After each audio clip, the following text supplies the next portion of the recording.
Welcome back to State of Decay 2 and the Assembly. A Juggernaut snuck into the base in between episodes, but I think we've got him taken care of. Whew, alright. Anyway, so while I was out with Creighton, a couple more of my characters sort of rested up enough that they're ready to go out into the field. And I think I'm going to keep pursuing the same goal. So I do not actually have enough influence to claim Whitney Field. So that's going to take some doing. But at least I can clear out this one additional Plague Heart to free up this area so I can claim it whenever I sort of earn enough influence to do it. And then once I've done that, I should probably switch my focus over to completing missions so I can get as much influence as fast as I can. And eventually be able to move in there, because I don't know, I feel like, I'm going to need as much infrastructure as I could possibly get in order to take out this many Plague Hearts. I did okay last session, but I feel like I could do a lot better, especially if I want to do things like take out this horde that's guarding this this infestation, which is a little bit outside my... Oh gosh, okay, hold on. Let's just see how quickly I can get away. There we go. Ha-ha! Deal with the zombies, friends at home. I'm gonna take off on my own. Oh, there's some well-timed sound tracking going on there. Whoa, whoa.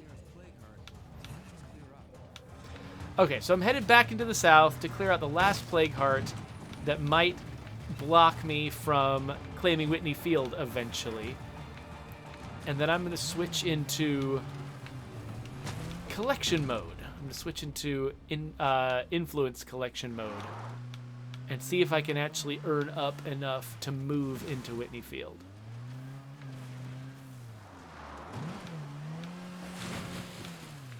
Oh, so the Zombie Killer 123 asks, what's up with the new update that just hit? It seems like some of the infestation changes took place. So mostly what the update did is it fixed a bug with infestations. It also fixed a bug with summoning new enclaves into the map, and a few other bugs. There were some lighting bugs that it fixed. There's just a handful of specific bugs that it was focused on. You are not getting the full, infestation treatment from the features that are currently being tested in the public test realm. You're not getting any of that from this update. I think there might be a couple of minor changes to, like, the UI that might have snuck in. I'm not sure about that. But that's the most that might have gotten in. I think, by and large, the new updates to the infestations have not dropped yet. Okay, so there's a Plague Heart over here.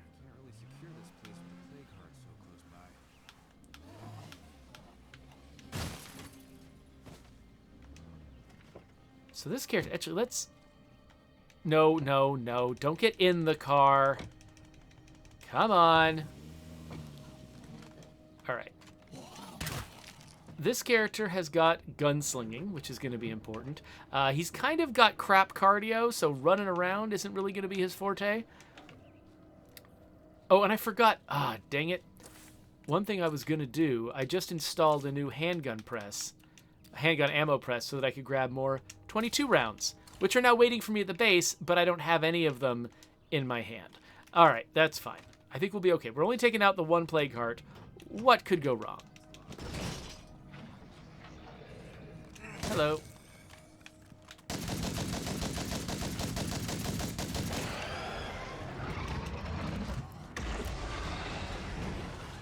Okay. Oh, that Feral is a little closer than I wanted him to be, but he's there now. Okay, cool. By there, of course, I mean on the ground dead. Where Feral... Oh, what the crap? How is that many zombies here already? What the heck? Okay, hold on.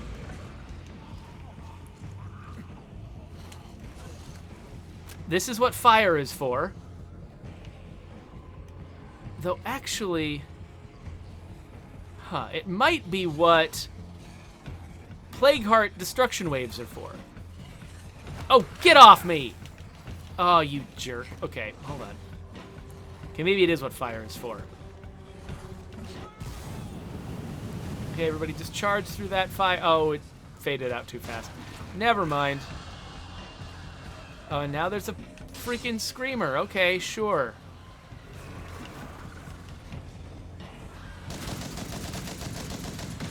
There we go. Take that. Ha ha. That's not the right button. Been playing too many different games lately. I can't keep track of what buttons do what. Oh, we got a Dillinger pattern 1911. You know, I'm going to switch to that. Get rid of this. And, oh, actually, wait. Let's get rid of the suppressor, too. I'm going to carry that with this little suppressor instead of my 22 that I've been carrying around. Okay, so my character isn't feeling too good. Let's drop some stuff off in the car.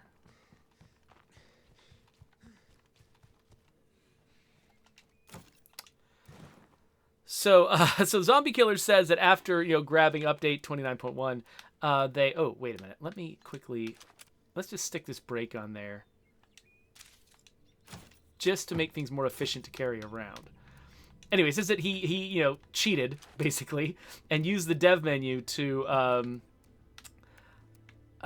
what are we saying? To spawn some infestations, and it says, you know, where and the game is reporting where hordes are headed and stuff. So I'm not dead certain how many of those features actually are new in the public test realm, and how many of them really were there the whole time but nobody cared until they were part of the update in the public test realm. Like, we might have actually been reporting the destinations of hordes and stuff for a long time, and it just wasn't obvious until we started, you know, building a bunch of other features around it. Okay, so I think I might actually have enough equipment still to take out another plague heart. So, I mean, my character is kind of infected because he got tackled from behind, but otherwise he's kind of doing okay. It might not be that bad to come over here and grab another plague heart. So let's try that. Let's, we'll go up here. We'll make liberal use of our ammunition. Try to take it down as fast as we can. We'll also use some of our fire on it. Nice open space. And a nice horde coming at me. Okay, let's just make this happen quick. Hey there, buddy boy.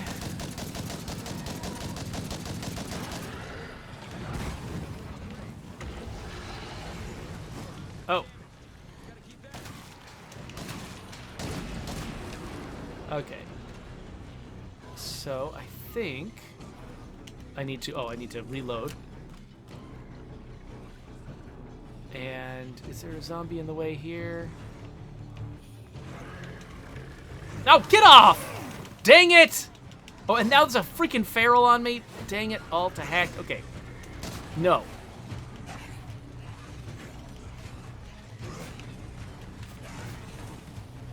Oh, right, I forgot. Dang it! Okay, nope. Nope. And... okay, I can't use cure, apparently? What's up? Okay, hold on.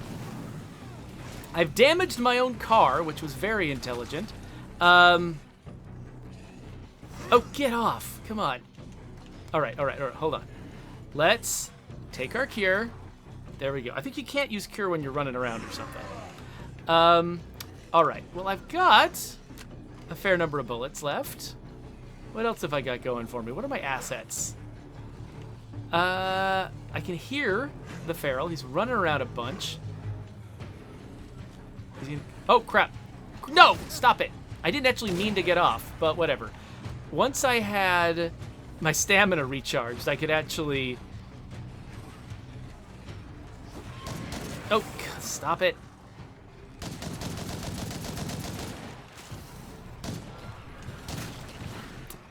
Okay. Oh! Yeah. That's not how Molotovs are supposed to work. There we go.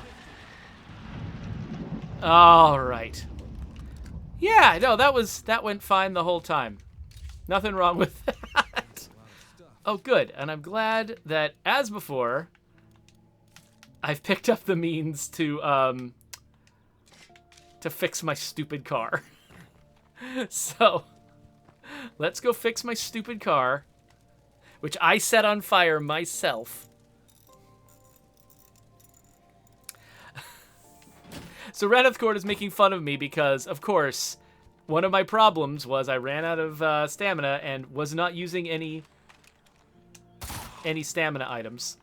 Didn't bring any with me, had no intention of using any, and it kind of bit me in the butt, didn't it? Yep, it's a bad idea that I play this way. Unfortunately, even if I had brought them with me, what are the chances that I would remember to use them? Pretty slim. So yeah.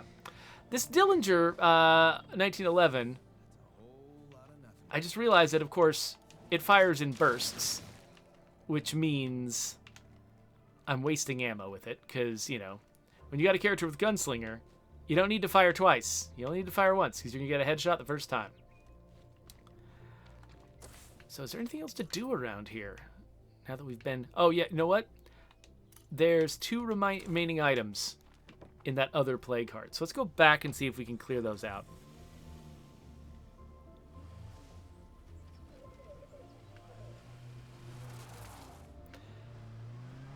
All right, let's see here. Oh, so Osmal is saying that you know, that they love the fact that we've got 5 maps already, but it would be nice to see Danforth come back as a playable map in State of Decay 2. That could be fun. It's Danforth was always kind of a little bit of a weird hack, because we kind of artificially, you know, we used a lot of smoke and mirrors and trickery basically to pretend that there was a city when there was not a city.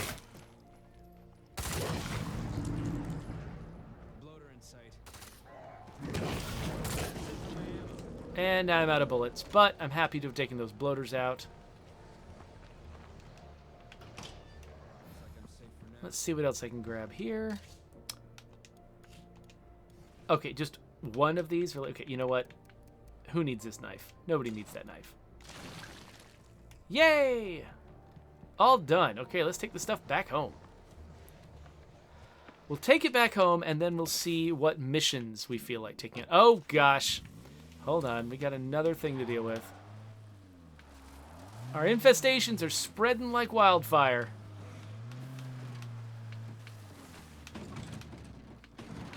Zedzaster asks if I ever eat food on my lunch breaks. So a lot of the times what I'll do is I'll grab just a really quick snacky sort of lunch in between meetings and stuff like that in the morning, like around, I don't know, 11 o'clock or something like that, so that I've got my whole lunch break to stream.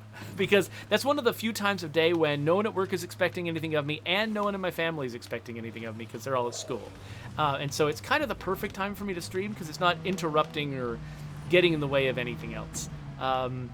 Streaming is kind of tough when you've got so many other responsibilities in your life, you know, that they're all competing for your attention, because it's definitely, it's one of those things where it never feels like, unless it's your full-time career, which it definitely is not for me and never will be, you know, unless it's your full-time career, it's always a distraction from more productive things. And it's a big, flexible block of time. It's really easy to say, well, you know, do you have to stream for 2 hours? Could you stream for less? It's really easy to sort of to imagine that there's more productive uses of your time. And so because I really like streaming, and because I really, you know, feel like I get a lot of important stuff out of it, I do really like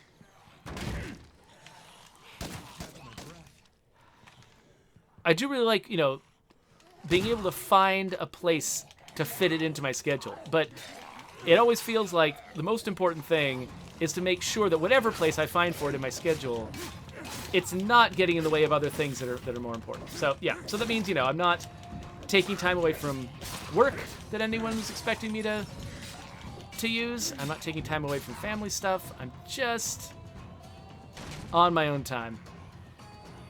Okay, so I made the mistake, of course, of firing unsuppressed bullets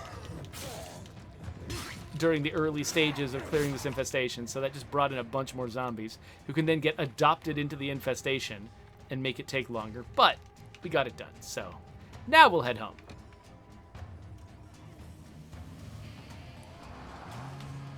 So Mini-chan says, "Oh, I forgot how much Dillingers just blast through bullets." Yeah, totally. Yeah, it seems like a perfectly normal gun, but then, yeah, it's complicated. Oh, good. I wasn't sure if I'd actually gotten it. Wait a minute. Let's dump stuff out of the back. So get rid of that, and that, and that, and... No! I hate this feature so much. It is my least favorite thing in the game. The fact that the cursor... When I'm clearing out my inventory over here, cursor doesn't jump around. For some reason, the cursor jumps around in the trunk of the vehicle. It's insane. It shouldn't work that way. It makes me angry every time I have to deal with it.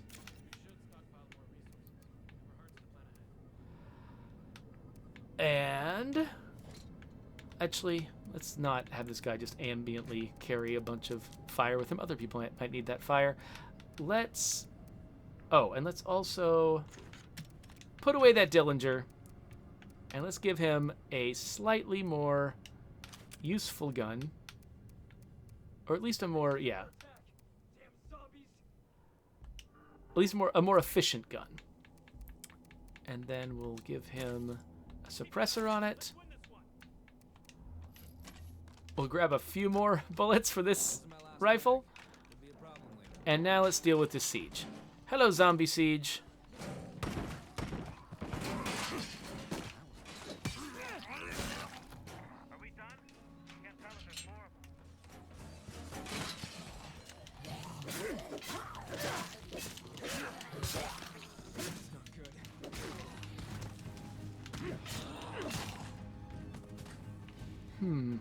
Anybody else?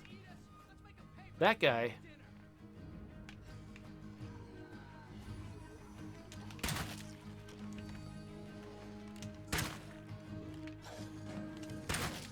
Hi, my sword is damaged. Gotta go back inside and repair my sword. It's very important. Definitely. Okay, Guillermo just freaked me out. Okay, that used the rest of my, parts. So let's give this guy a break. And let's switch to Kiko, actually. Kiko is my sheriff. Hang on, I'm coming to you. And he's got a mission. And the main reason I'm going after this mission, let's see, what do we have here? It's got a suppressor on it. What does it fire? 9 mil? Good. All right, he's got gas. And we need to have some heals. And, I don't know, fire for backup. Why not? So yeah, Kiko's got a mission, and we want to build up as much influence as we can, so that we can go claim a bigger base and keep expanding our base. So, let's see, where is this mission sending me? All the way down here.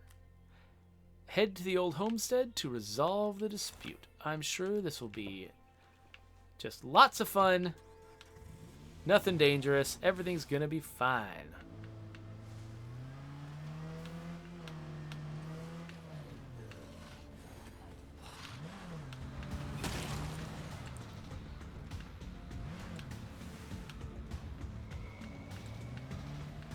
All right, I'm trying to catch up with the chat while also not hitting any bloaters, and it's a little tough.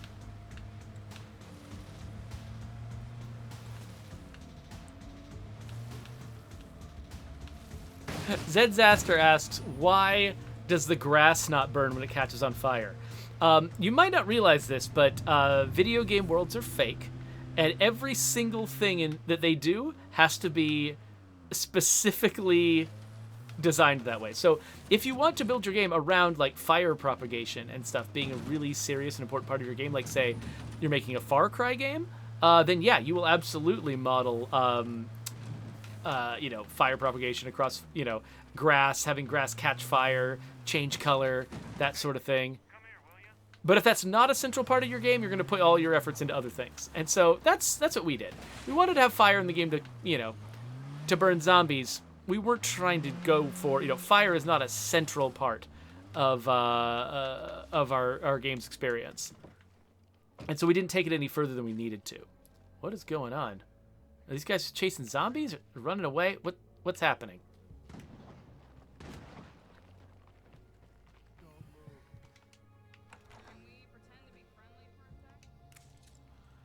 Hey guys, siege underway right now. We need reinforcements.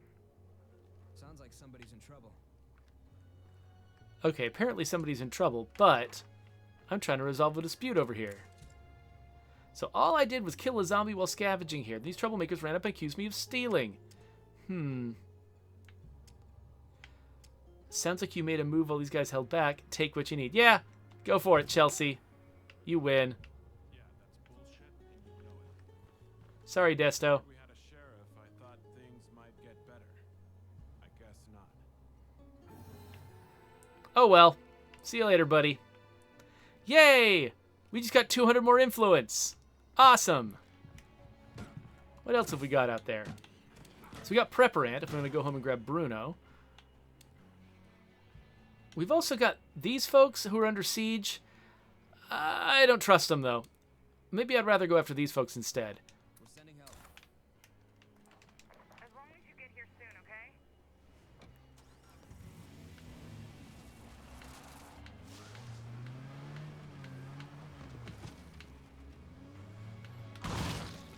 So Ranithcord asks, says totally unrelated, but is the bad guy leader in the Sheriff Legacy mission always required to have a badass sounding name? Because it seems like they often have one, and he's just wondering, is that something we did on purpose? So I don't think that the way that our systems work, I don't think that we deliberately gave them a badass sounding name explicitly. What I believe is probably happening is we've got a category of traits, or like a class of trait that's called badass traits. And I think that what we did was just give them a bunch of badass traits. And then those badass traits tend to have nicknames that are also badass. And so what you're probably seeing is a character getting a bunch of traits piled on them that all have nicknames associated with them. And so they're more likely to get a nickname because they've got so many traits that are all giving nicknames. So normally, most traits don't give a lot of nicknames. And so you don't get a ton. So a typical character with a typical set of traits, has got a pretty low chance of getting a weird nickname associated with those traits. But if you've got a character who's loaded up with a certain class of traits that all tend to have badass nicknames, then the chances go up. And so I don't think it's required that the character is going to have a badass name. But I do think that it's like we've, have kind of, without necessarily meaning to, put our thumbs on the scale and made it more likely to happen.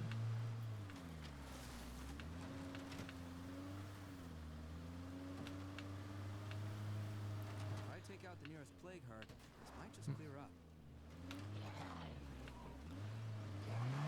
So, Zed Zaster, I'm not gonna comment on the Kotaku article that just came out. I addressed it in the last episode. Basically, a lot of the subjects that are brought up. Actually, no, I didn't talk about it in the episode. I talked about it before the episode in a part of the episode that never is going to go to YouTube. So I guess I can just say, that I don't really want to address those issues on the stream that I do, just because it's a lot of those issues that came up just require a lot of sort of care in the way that you talk about them. And when I'm sort of shooting from the hip while playing the game and just sort of talking off the cuff, I'm not very confident in my own ability to... Oh, gosh, I forgot that I don't have gunslinging. I'm not very confident in my own ability to do a good job of handling those topics. So I'm not going to. So yeah, sorry. I know that article and some of the claims that it makes and stuff like that are really interesting to people who have been following State of Decay and who follow Undead Labs And I'd love to be able to give you a little bit more insight into it, but I feel like this is probably the wrong place and time for me to address it. You know, I don't. The thing I definitely don't want to do is to try to address it and do a bad job. I mean, look, I'm doing a bad job of shooting zombies, and that's easy.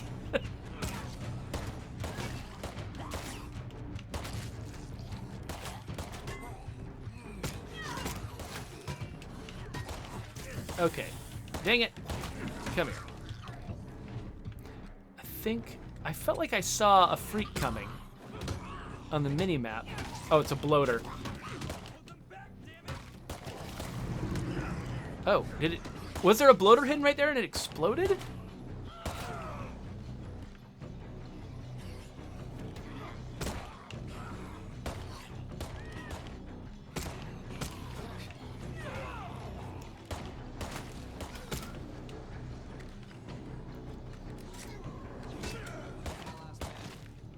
Is that the last one? Oh, wait.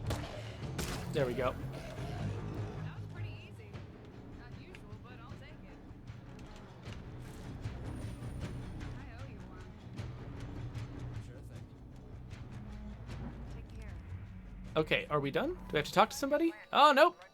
Only 100 influence. That's kind of disappointing. Other problem first. Be there in a bit. Here's the best. We have plenty of trade goods here. Any takers? Haha.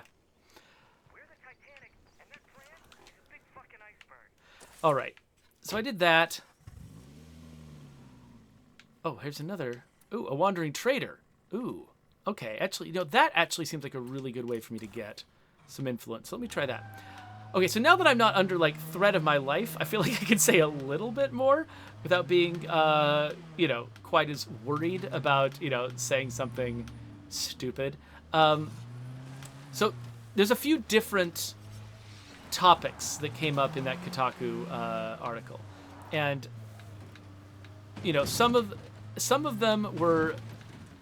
what am I trying to say? Yeah, you know, I'm very not confident addressing this off the cuff on the stream. I'm sorry. Like, I really would like to give you, you know, at least my perspective or more insight on it, but it's like I'm nervous. I think one of the most important things to make sure that I say, though, is that you know, a lot of the stories that came out in that article were about, you know, people experiencing problems with, for instance, sexism. And, you know, feeling uncomfortable or unwelcome at work because of the way they were treated by other people, because of their identity, because of their gender, that sort of thing. And I really want to make sure that I'm not, like, while I'm sort of avoiding commenting on the specifics, I don't want to sound like I am. Oh wait, I'm running in the wrong direction here. I wanted to go home first. I want to make sure that I'm not dismissing that situation. Like, and that's that, you know, because I've mentioned this at all, I feel like I really should say, you know, voices like that are raising those kinds of concerns should be listened to. Absolutely. And we need to take that stuff extremely seriously. And, you know, and it's really important to me, and I know to many of my coworkers, pretty much to all of my coworkers, that we make sure that you know, Undead Labs is a place where everyone feels like they can thrive. And if, you know, and the stories that came out about, you know, people who really did not feel like that was the case in their experience at Undead Labs, those are very serious problems that we really have to address. And so, and we're going to, you know, it's like I definitely can attest that, you know, that's those issues are being taken very seriously at the lab. You know, this is kind of this is the kind of story that could be told about many studios in the game industry. And when a story like that comes out about a studio you work for, it's an opportunity to introspect and to, you know, look at, you know, what you've been doing, and, you know, whether or not there are ways that you could do a much better job of making people, you know, in your organization feel included, feel listened to, all those things. And so, like, I'm going to be a little bit dismissive about a lot of the other questions that somebody might ask, because I just don't have specific information, or because it's not appropriate for me to share. And so, or because I'm just worried that there's lots of bad ways that I could that I could screw it up. But while I'm, setting aside a lot of the conversations we could have about that article, I just really want to make sure I'm not setting aside what feels to me like the most important issue that came up in the article, which is, inclusion among people at the workplace. So I just wanted to really make sure I stated that. That is really important. We should, listen to the perspectives that have been shared there, take them very seriously. And one thing that I actually really hope that I see is, fans of State of Decay and fans of Undead Labs. It can be very easy sometimes when you see, a studio or organization or a game franchise or anything that you really like. When you see negative stories being told about it, there's sometimes an impulse to just sort of jump in and defend, to jump in and say, oh no, this must be false. Oh no, this must be wrong. How dare you say this about, this organization that I really like? That's an easy sort of temptation to experience. And it makes sense when people feel that way. In this case, when it's about such a serious issue, I'd encourage anybody who's a fan of Undead Labs, don't feel like you have to jump in and defend us. This is an area where it's more important to make sure that we're listening to people whose voices are often not heard. That's much more important than trying to defend the reputation of any one individual studio. We're going to keep making State of Decay. We're going to keep, doing our best to try to, do the best work that we can, keeping this, franchise growing and improving over time. And so we'll be fine. So it's like you don't need to jump in and defend us, especially if jumping in and defend us comes at the cost of making people feel feel unincluded, feel unlistened to. We don't need to, we certainly should not be casting doubt on the stories or saying we shouldn't listen to certain voices or anything like that. Please do not jump to our defense that way. That's not what we want. I don't think we don't want people dismissing stories in order to defend our reputation. We'll manage our reputation with the games that we make, the messages that we put into them, and as time goes on, I hope that as time goes on, I hope that there will be more positive stories to tell. As we learn from the past and do better, I hope that there'll be positive stories to tell, and that will eventually replace, the more negative story that was told in the Kotaku article. I'd really love for that to be the case, and that's what I certainly am going to be striving to make true. Oh gosh, this is not going well at all.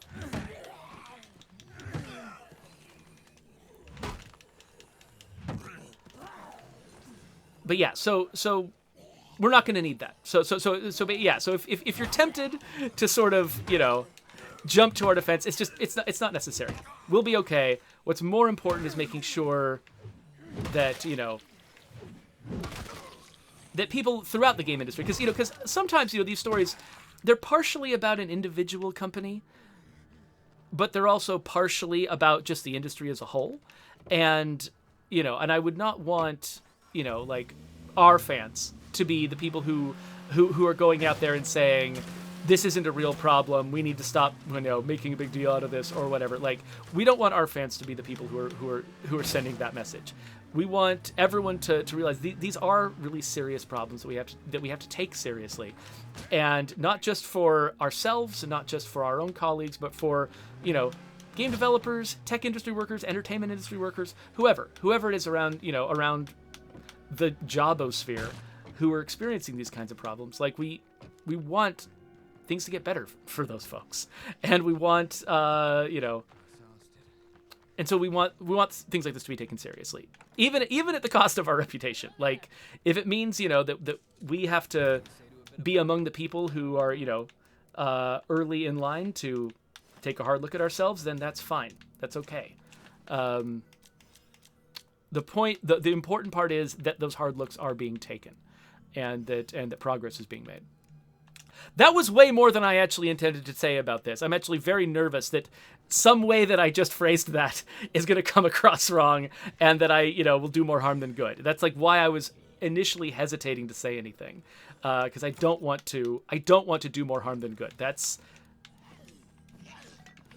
something worth worrying about. But I hope that what I said came across okay, and that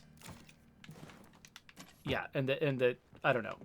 You know what I'm trying to say. I hope you know what I'm trying to say.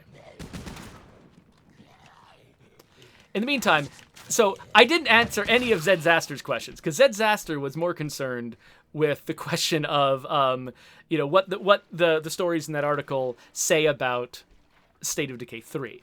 And that's an area I'm just not going to get into. Again, partly just because I'm not even sure what I should say. I mean, I've been avoiding saying anything about State of Decay 3 as a general rule throughout the entire time I've been streaming. Like, this is, I don't talk about State of Decay 3. That's just part of my job, is to not talk about State of Decay 3. So, I'm going to keep buying meds from this person because I'm probably going to need them. So I'm not going to answer that, except that, I guess in general terms, I guess I can probably say that, like, it's a lot of your favorite games, you could tell stories about, how tough development was and how many, problems people ran into over the course of development. And, making games is difficult. And so while, I'm not going to respond to any of the specific, allegations or descriptions or stories that are told about State of Decay 3. Just realize, that there's no reason to be fatalistic about anything. There's a lot of my favorite games and a lot of your favorite games had stories during development that sound that when you hear them, you're like, what in the world was going on that team? And that's actually not as uncommon as you might think. And so I don't think there's a reason for anyone to feel fatalistic because they've read a negative story. There's lots of, and for one thing, you're not the only one who read the story. Everyone at Undead Labs also read the story. And if there are things to be learned from that story, we're right alongside you, hearing the same things, responding to the same things. And so, game development is what it is, and things are sometimes difficult, but, don't give up hope, all right? We love this franchise, and we want this franchise to do well, and we're going to do whatever we can to make that true. So again, that was way more than I intended to say. I really hope that I'm not, like, speaking out of turn. I mean, I'm certainly, I've gotten very accustomed to the boundaries of, like, what's appropriate to talk about. Better move on. And I don't think I've crossed any lines that are problematic. Okay, I think I'm going to hold on to the rest of this stuff. But I'm up to 2,000, almost 2,300 influence. Oh, and there's a Juggernaut here. Well, good timing to get out of here. So, what else can I do? What time is it? You know what? I've been streaming for a little while, actually. Maybe it's time to wrap up this episode altogether. So, what have we accomplished? Well, down south... Yikes! Down south, we managed to clear out all the plague hearts that were oppressing Whitney Field. And then we went from, I think we had around 1,000 influence, and now between missions and selling stuff, we've got about 2,300. We need 3,500 to claim that base, so we need to take it further in the next episode. But for right now, I think we've accomplished enough that it feels good to come home. So I'll come home, and then we'll drop stuff off, and then I'll read the chat, because I'm sorry I've been ignoring the chat, because I was doing a lot all at once, and thinking very hard about what I was talking about, which meant that, I don't think I could look back into the chat very easily. So, let's switch away from Kiko. Kiko's taking some damage. Next time, let's go with Fanning. I like Fanning. He's a fun dude. So yeah, let's have a look. So our base, okay, so if I wanted to, I could actually level up this ransacked clinic to get more meds coming in. But I don't want to do that. I want to save up for the new base. But let's think, because there was, that's the thing I was worried about. I got too much meds. Oh, wait. It looks like I didn't get too much meds. Or maybe I just barely lost some meds because I overshot on meds. So I'm good on meds. I was about to say I should make some more cure. Actually, well, I should probably make some more cure anyway. So I should make some more cure to use up some of these meds. So I've got more headroom to pick up more. But also just, it's nice to have some extra cure lying around. So that's good. Otherwise, I think we're good to go. I think we can sort of switch back here and chat for a second. So let me scroll back up into the chat and see what I've missed here.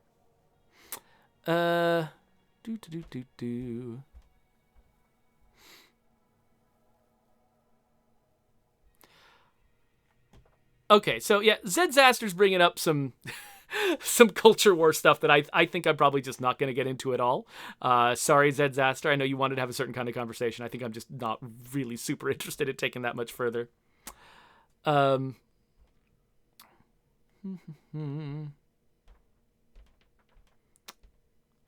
a lot of it in the chat is just about that. So maybe I wasn't missing too much. Just looking through.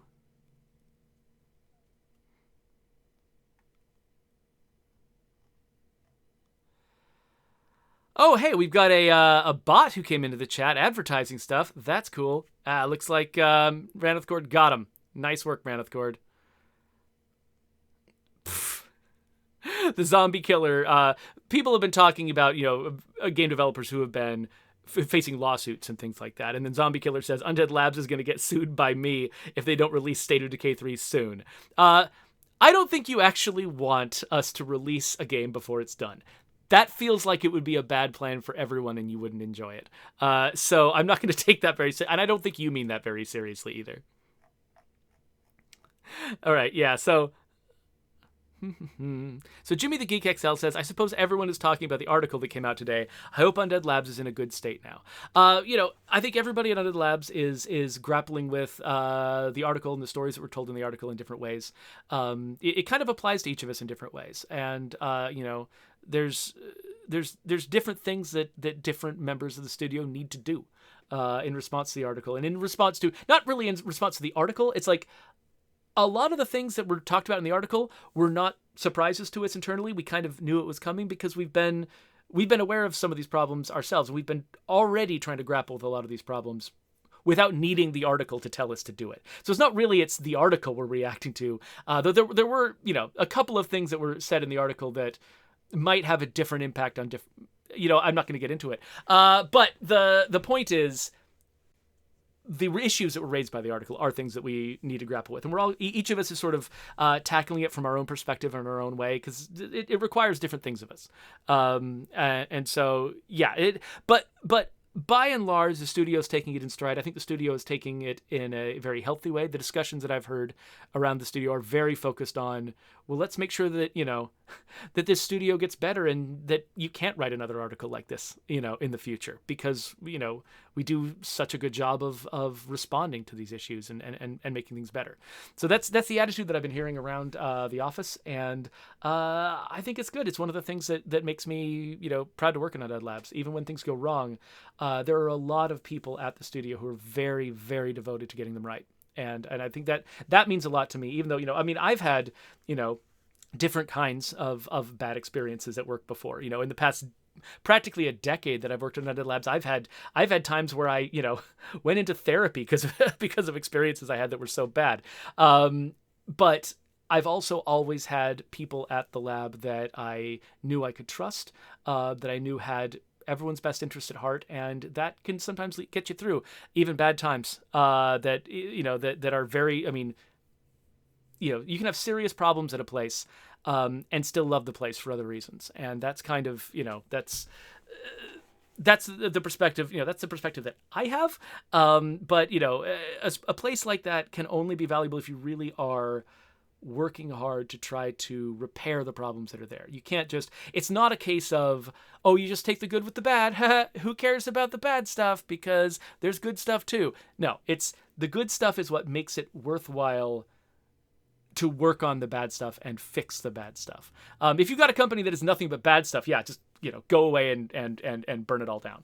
But if you've got a place that has got, has had serious issues to grapple with, but also has a lot of really good people that you can trust and you can rely on, that feels like a place where you want to keep working and you want to keep trying to make it better. And it could be a starting point for something really beautiful for the future. So there you go. So I'm getting some positive comments. Zed Zaster, thank you for saying something nice. I appreciate, I didn't want to get into some kind of big argument with you about some of these issues, and I appreciate the fact that you kind of don't want to either, and that that you kind of want to be pulling in the same direction. That means a lot to me. So thank you. And so when I talked about some companies are nothing but bad stuff and burn it all down, I've got people in the chat who are citing specific companies that they think match that description, which I'm not going to repeat. And I don't think it's ever 100% true. Especially the larger the company gets, the more likely it is to be full of people who, even if the company itself has got messed up culture and messed up practices, messed up, management, whatever, there's going to be lots of people at that company who are just trying to do good jobs, and that's always going to be true. And so, it's a complicated, where you work and where you're able to get a job and the artworks that you've spent your life, devoting yourself to, like, it makes questions like this really complicated. And so, I don't think I would not have an easy time judging an individual for where they decide to work, even based on stories like this, because it's always a complicated personal decision with a lot of factors that come into play. So, Awesome Twitch Dude is asking my opinion of the Will Smith slap. You know what?